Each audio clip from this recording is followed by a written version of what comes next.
Cesar Millan has become famous as the dog whisperer, the man who can tame the most untrainable dogs, but now he's being sued accused of having a pit bull that bit humans and even killed Queen Latifah. Cesar Millan has become famous as the dog whisperer, the man who can tame the most untrainable dogs, but now he's being sued accused of having a pit bull that bit humans and even killed Queen Latifah's dog. For many years Cesar Millan stood as the world's most recognized dog trainer, widely acclaimed for his extraordinary ability to calm and rehabilitate even the most dangerous dogs. However, behind this public persona, controversy trailed him. Persistently legal battles, shocking allegations, and increasing criticism began to erode his previously untouchable image. Now, after years of mounting speculation, the moment the public has anticipated has finally arrived: Cesar Millan's final sentencing. What truly happened? Is this the conclusion of the dog whisperer's journey, or does the story run deeper than it appears on the surface? Join us as we delve further. A young woman alleges she was viciously attacked by Millan's dog, resulting in injuries so severe that she had to abandon her dream of becoming an Olympic gymnast. "It essentially ended my career,"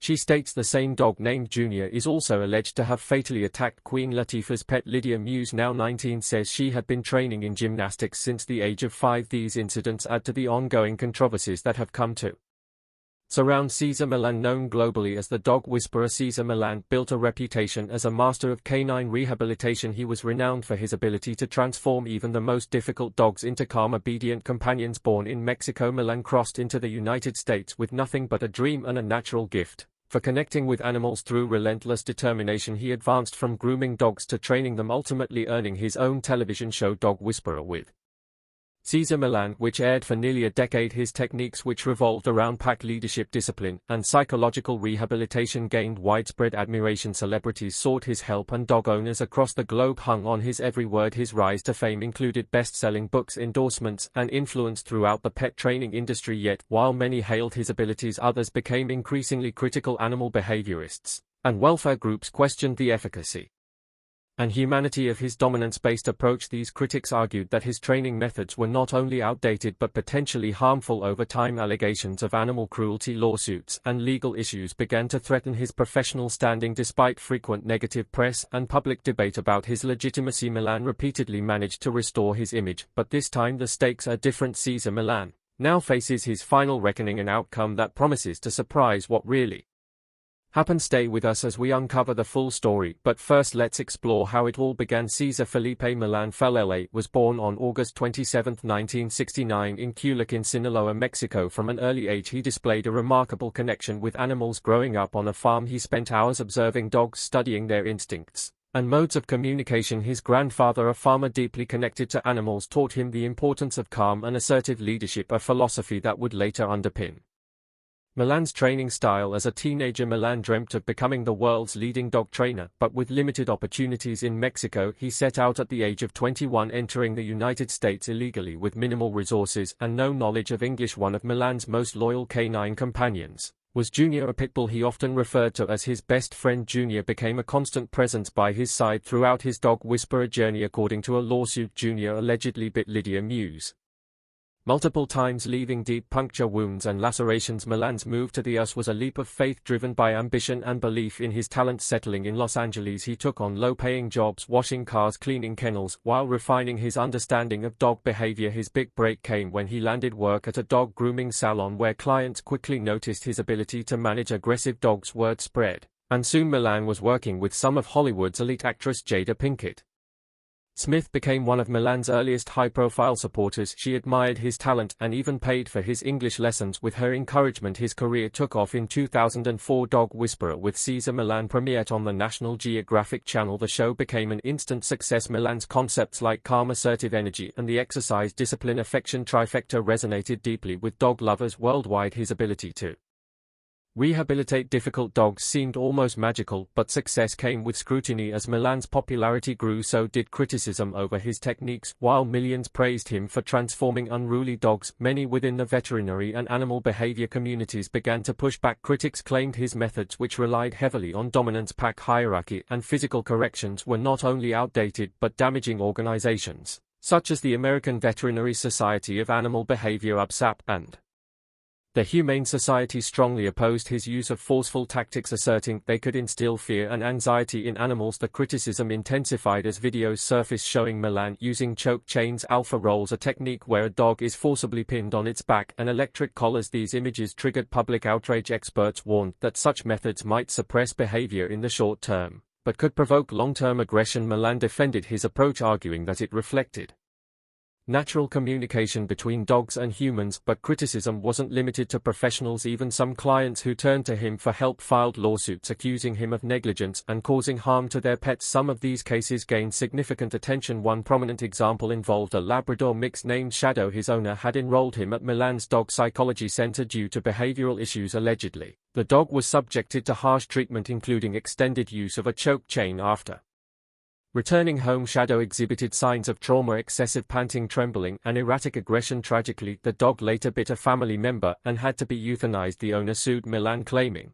that the training worsened the dog's condition instead of improving it. Further disturbing incidents emerged. Several reports claimed dogs trained at Millan's facility attacked people shortly after their training. A particularly alarming case involved Gus, a pit bull previously featured on Dog Whisperer, for attacking pigs after being rehomed. Gus severely mauled a woman, raising doubts about whether Millan's training addressed the root of aggressive behavior or merely masked it. Animal activists and former clients began demanding accountability, although supporters pointed out that Millan had saved thousands of dogs from euthanasia. The public mood began to shift as more unsettling stories came to light. Then came the incident that altered everything. One shocking case marked a turning point and sparked a comprehensive investigation into Millan's training practices. The dog at the center of it was Simon, a Belgian Melanino owned by a wealthy Los Angeles businessman known for his aggressive tendencies. Simon's owner enrolled him in Millan's training program hoping for a miracle. Former staff members later claimed the dog was subjected to extreme techniques, repetitive leash corrections, physical restraints,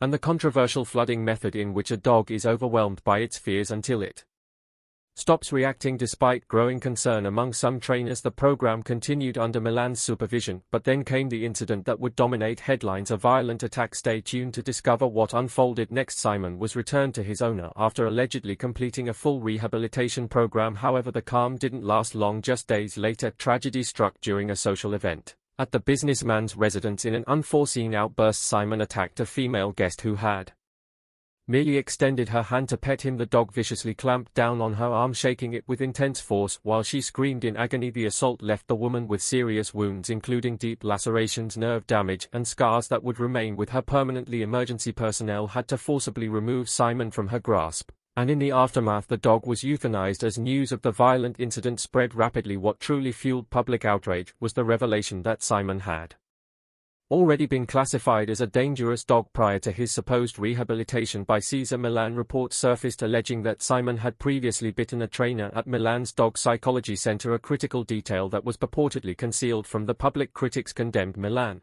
for returning a hazardous animal to its owner without sufficiently resolving its underlying aggression issues. Animal welfare organizations quickly rallied, calling for a formal investigation into Millan's professional practices. In response to the growing public concern, Los Angeles County Animal Control initiated an official inquiry, joined by mounting pressure from influential groups such as PETA and the ASPCA. Accusations against Millan included gross negligence, animal cruelty, and failure to ensure safety for both the dogs under his care and the people around them. Law enforcement soon became involved. The woman attacked by Simon filed a lawsuit claiming that Millan's methods directly contributed to her injuries. Prosecutors launched a comprehensive investigation, gathering testimony, reviewing old complaints, and speaking with former employees. As more disturbing revelations came to light, it became evident that this was not a mere controversy. It marked the beginning of a profound reckoning for the celebrity dog trainer. The unfolding legal drama surrounding Cesar Millan evolved into one of the most publicized courtroom battles in the history of the pet training industry. Prosecutors presented damning evidence, including first-hand accounts from ex-employees who described a work culture where abusive methods were routine. One former trainer disclosed that dogs were regularly subjected to harsh treatment, some suffering unreported injuries. Others testified that Millan actively discouraged staff from filing complaints, concerned about how such reports might tarnish his image. The victims' legal representatives argued that Millan's training techniques didn't truly rehabilitate aggressive dogs. Rather, they suppressed critical warning signs, increasing the danger of unpredictable and explosive behavior. Trying to rebuild her life, the woman recounted her efforts to return to normal, to resume the activities she once cherished, but the trauma had left a lasting impact. Expert witnesses and prominent animal behaviorists were called upon to dissect Millan's methods. They criticized his emphasis on dominance-based training, claiming it elevated dogs' anxiety and fear, making sudden outbursts more likely. The media frenzy was ceaseless. News channels meticulously reanalyzed clips from Millan's television show Dog Whisperer, highlighting controversial practices such as pinning dogs, using choke chains, and deploying electric collars. Social media platforms exploded with debate, with hashtags like #CancelMillan trending internationally. As the trial progressed, public opinion became increasingly divided.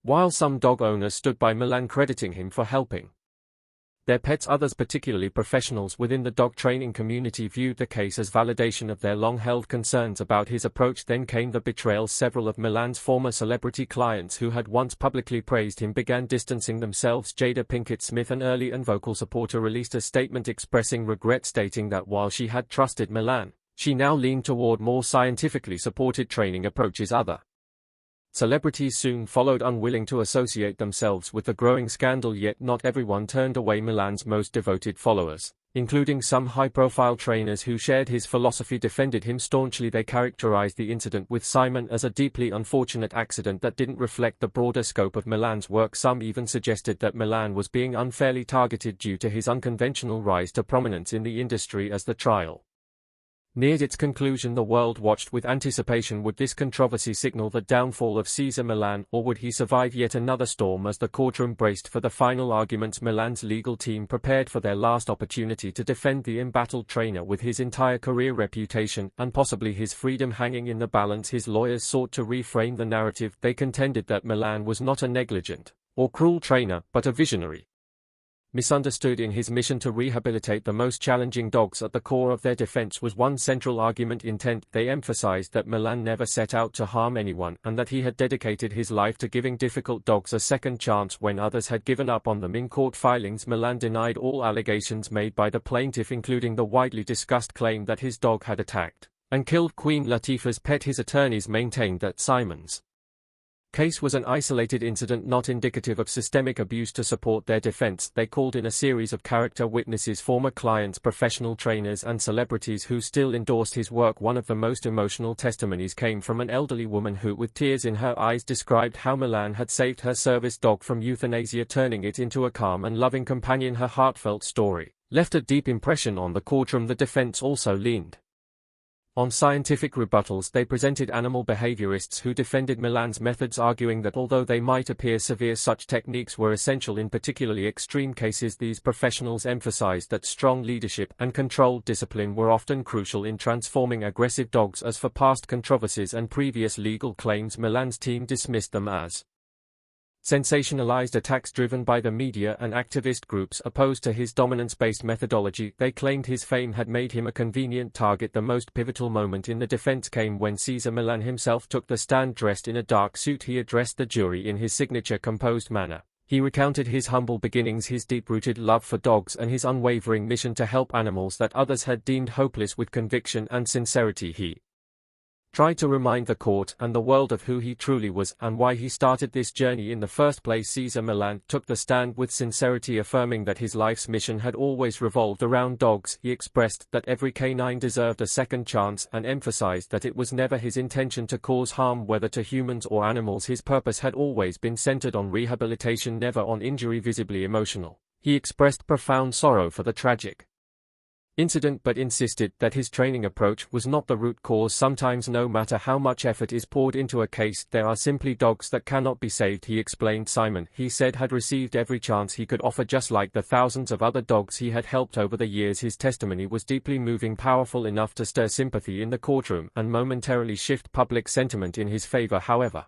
any momentum Millan may have gained was quickly disrupted by the prosecution's final argument. The attorneys forcefully reminded the jury of the consistent pattern that had shadowed Millan's career: an unsettling trail of injuries, lawsuits, and troubling accusations. They referenced the show Dog Nation, which featured Millan and his son Andre as they traveled the country tackling misbehaving pets, with Los Angeles being their final destination. While the show highlighted success stories, prosecutors asserted that many dogs had suffered under his care, with disastrous consequences to underline their point. They presented a chilling video montage of distressed dogs whimpering under Millan's training. Some recoiled as he employed sharp leash corrections and physical dominance. The prosecution highlighted that Simon wasn't the first to bite post-training, he was merely the first to cause such catastrophic harm that legal consequences followed. Their closing argument was scathing. They declared that though Cesar Millan might call himself the dog whisperer, the evidence revealed a disturbing silence, the silence of a dog broken by force, and the haunting quiet of a woman whose life had been irrevocably altered. The jury then retreated to deliberate for 3 suspenseful days. The world watched anxiously, waiting to learn whether Millan would be exonerated or held accountable. When the judge finally summoned the courtroom, it was packed with reporters and cameras ready to capture the verdict. Millan stood solemnly, his hands clasped as the charges were read aloud. The courtroom held its breath. On the charge of negligence resulting in bodily harm, guilty. A collective gasp echoed through the chamber. On the charge of animal cruelty, not guilty. Murmurs filled the room. The jury had determined that Millan was responsible for mishandling a dangerous dog, but had not found sufficient grounds to label his conduct as abusive. The next step lay with the judge, who now had to determine the appropriate sentence. After a long and dramatic pause, the judge delivered a firm but balanced decision. Millan received a lifetime prohibition from engaging in professional dog training. This meant he could no longer operate any training facilities, lead rehabilitation programs, or offer services to the public. In addition, he was ordered to pay $2.5 million in damages to the victim, along with covering all legal fees. The sentence also included 3 years of probation, during which he was required to complete community service aimed at educating the public about dog